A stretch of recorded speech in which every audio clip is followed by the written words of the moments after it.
Good morning, good afternoon, good evening. Maya Paaldo Kabalen, no ka rin kayo man partining yato manalbe, king television man o social media. Iniing bawaling chismis at ako po'y Sonia Soto. Merapat inyang Lunes, July 24, ing kaduang State of the Nation Address o SONA ng Presidente Ferdinand Marcos Jr. Pasibayo tani namang dimdam ing kayang pasyag dikil king kabilyaning Pilipinas. Nanula reng batas sa pasar, nanong milyari ka rin sa blang programa ampong proyekto ning kayang administrasyon, ampong nung nano ing kayang plano ka rin mitatagan abanwa ning kayang pamanungkulan. May ngari among banwa-banwang report ining SONA nung makanano yang minunlad ing bansa. In other words, scorecard. Pablasang puro good news nga ning karya lang sasabihan, antila mong mididinan kaparatagan ding memalen kilub at kilwal ning bansa. Anyaas ng kaulaga, impamag siya sa dareng mialiwan sektor, king lamanan ning SONA, kalupa mo ning diskusyon tamong yening Aldo, lakwas karetang pisasabihan na ating maragula epekto kay katamong kapampangan. Mialiwala pa maglalawe ring mapila na kabalen king purmerong banwanan ning pamanungkulan ng Presidente Ferdinand Marcos Jr. Ating sasabing kontento lakanuking kayang performance, dapat atin mo namang magbilib. Para ka ako, pasado naman po. Kasi yan naman po gana-gana. Hanggang nina po maging presidente, kailangan po rin. At siya po mo rin po ka rin tao, yung kaunlad na po ng kakatang bansa. Para ka na ako, kaya mo, middle. Nung 5 out of 5, Korea para ka na ako. BBM. Para ka na ako gagawa na naman yung talagang obra na bilang nga Pangulo tamo. Kaya para ka na ako kaya, pasado ya pa mo. Pagsakya po, ulim pong reyanggang presidente, ala pang metong lento masanting. Puros lang ang pong kaya korupsyon. Deng aliwa naman, dismayado la, uling alala kanong dimdama programa para ka ring pakakalulo.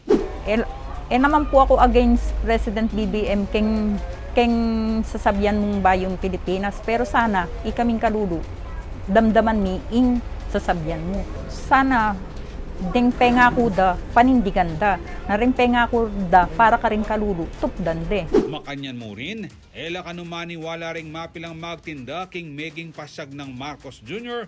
amig babaing presyo da ring mialiwang produkto.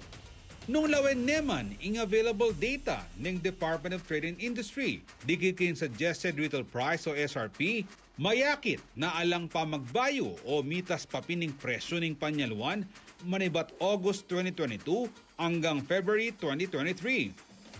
Kaya be ka ring mitas sa presyo ing processed milk, 3-in-1 coffee, noodles, tinape, detergent soap, canned meat, kandila, ampong condiments. Matumal kasi sobra katasim panyaluan.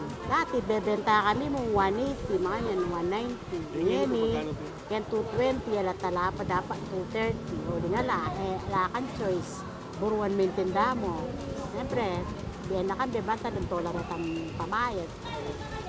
Kaya magbenta siya matas. Ay, siyempre, lapan na kita, nanan mintinda, bargain.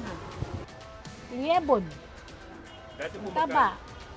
Dati 1,000 wanyenge, yung taba, ini 1,050. O kabat na kaya pang katumas yan, yan ang manyan ng tao. Yung pera, may matutod na. Nasada kanureng aliwa pamimalen na maging tutuing nga mano ng presidente, dikil king murang panyalwan.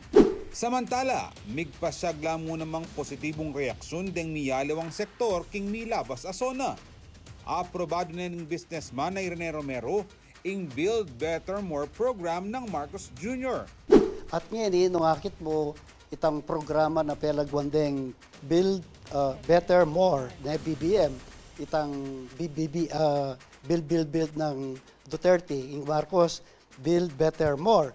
At akakit ko, tuloy-tuloy naman. In fact, kaya katamong trend from Manila to Clark, may area siguro end of next year or early of 2025. At binggita na instead na 4 ka oras mo taki Laguna from Pampanga, maging adwa niya ang oras. Totoo ita, maragula bage kapag kaita mo, then infrastructure ta mo maragula sao. at makapag-invite tamong dakala investors. Istong dakala investors, mika obra la rin Pilipino. Patse atin lang obra rin Pilipino, mika purchasing power la. Satisfied dyan kano Professor Grace Hamon king speech ng PBBM. Masaya ako kasi klaro kaya pamagsalita na. It's a very nuanced speech. Sasabihan na naman, ang giyampang dengaliway alam pameto paduli na sinabi no ring environmental factors. At least klaro tamo nung nuka rin niya papunta. Kabang i-mayor di mandato ning Bacolor, manwalaya kano king kapasidad na ning kakatamong presidente. I am satisfied personally, lalo na po in terms of agriculture, infrastructure, and education. So talaga pong manwala ko kayang kayang program at plano na within 5 years din kayang pangarap kayang bansa mangyari lang. Okay. So para pisabihan taya, ing pepakit tamong mapila na istoryang gewa da rin kaya katamong reporters na Linwal King Field anyang July 24 para mag-umasid, kutnan la rin tao, pakiramdaman ng karelang boses. Ang poriat ang may banggit kayang speech, mi ka-apekto ket Pampanga at Central Luzon. Bayan da katamo, din kaya katamong news manager, Justin Dizon. Kaya betala naman ding reporters at tinutuk at migbalita inyang Sona, July 24. Paulo G. Santos, ang Popa Iliana Canilao. Sige, umpisan tani yung kaya katamong diskusyon ngayon ng Aldoyti. Siguro, nanganda kayo, nung nano itang ikityo dimdamyo. Pablasang, siyempre, niyang ating tamong Sona coverage, deng kitnantamo rin mong kaya katamong bisita. At deng bisita tamo, siyempre, mag-represent ng sectors, business sector, local government unit sector, deta namang aliwa, itang LGBT sector, ang popang metong professor na political scientist na metong mo naman Kapampangan, Ching Grace Hamon, metong professor at presidente na ning metong university. Ketang ka na akong pamanalbekeng Sona, ating mapilan a boses na dimdamtamo, uliyo, uling linwal kayo, uling mengutang kayo, uling para kayo, keng news, ikayong reporters, maulagala naman dem boses na rin mga lati. Pablasang deng mga lati ilang dakal ilang pinakamarakal dili ketiking bansata mo. Dapat detang marakal talagang mararamdama boses na pintalan nyo, pekiramdaman nyo, dininan yung opportunity, platform para magsalita. Ilapin detang dakal keti Pilipinas, lalo na keti Pampanga at Central Luzon mo naman, lalo na rin Hortelano. Ninong kaya kayo yung ginawang report tungkol ka rin Hortelano? Actually po, although Alipuyak particularly yung ginawa kay report Sir GM po, pero ating ko naman po kasi nga kasabing Hortelano, meto naman po Magduman, kayang Santa Rita. Ay, Magduman, definitely, Opo, Hortelano, Sandang Manggalang, opo. Wow. Yan po, yung kayang kwento naman, yung kaya climate change po kasi, kumbaga itang quality na kanunit ang produkto, daytang duman, may aliwa na overtime kasi po, yung panahon kanita, aliwa na king panahon ngeni. Kasanting na niyan, sige. Opo. Balaos me. Ngeni, itang quality natin po, may apektuhan, makanyan. Kaya ba't mo naman magka-problema na naman? Kasi November po yung panahon ng pamag-amyam. So, kanina pa mo lulto ing duman, kanina pa makapag-harvest. So, kitang period na ning pamananamda, alalang kukwa, kumbaga alalang kapanakitan.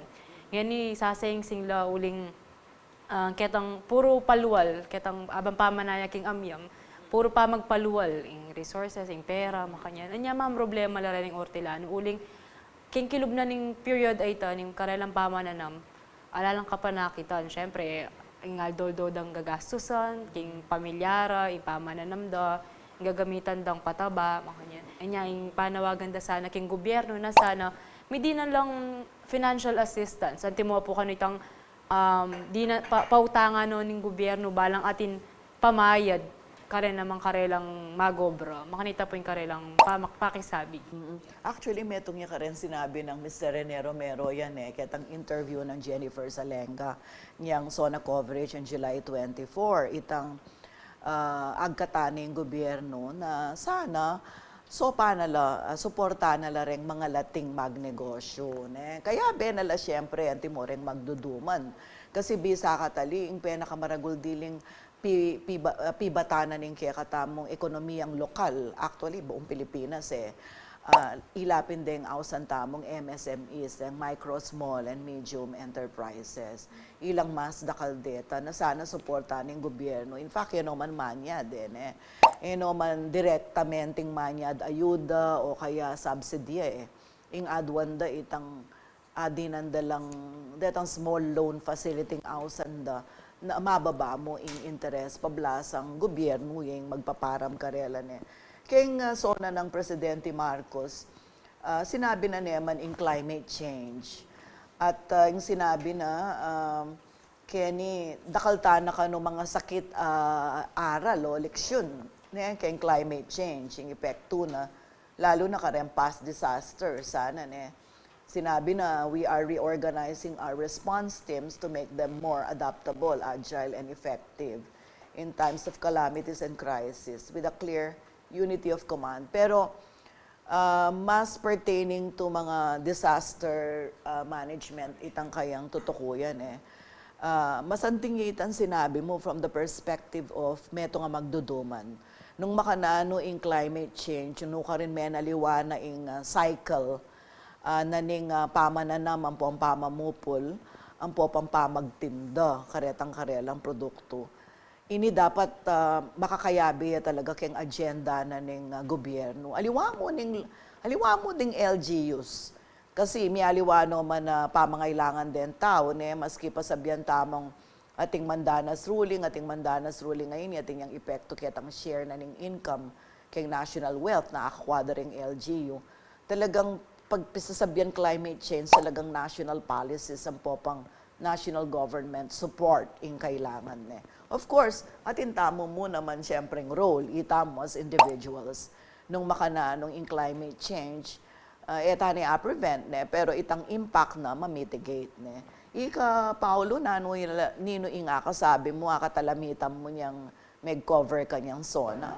Kita pa mong kay perspective da rin local chief executive. Uling kayong karelang paniman-man, ining zona ngayon dapat ing maramdam karela itang klarong nanularatang share power.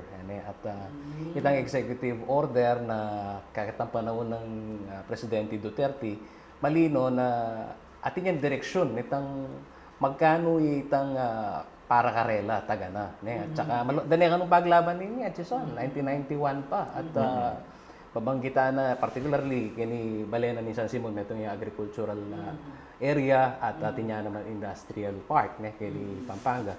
Yung paniman-manda, ang ganang ining sitwasyon nga napipila la rin may malengko sa kining regional hospital. Kasi saglulo kami kitang serbisyo na nitang regional hospital kini JBL nga na. O nung sakaling taga ng Mikashare kitang universal healthcare law nga na. Malagwami nga dinan nitang serbisyo para ka rin malen. Mupin, may nangganang Chison, may ka aguman, at ilang aguman din League of Provinces of the Philippines, ang pong League of Cities of the Philippines.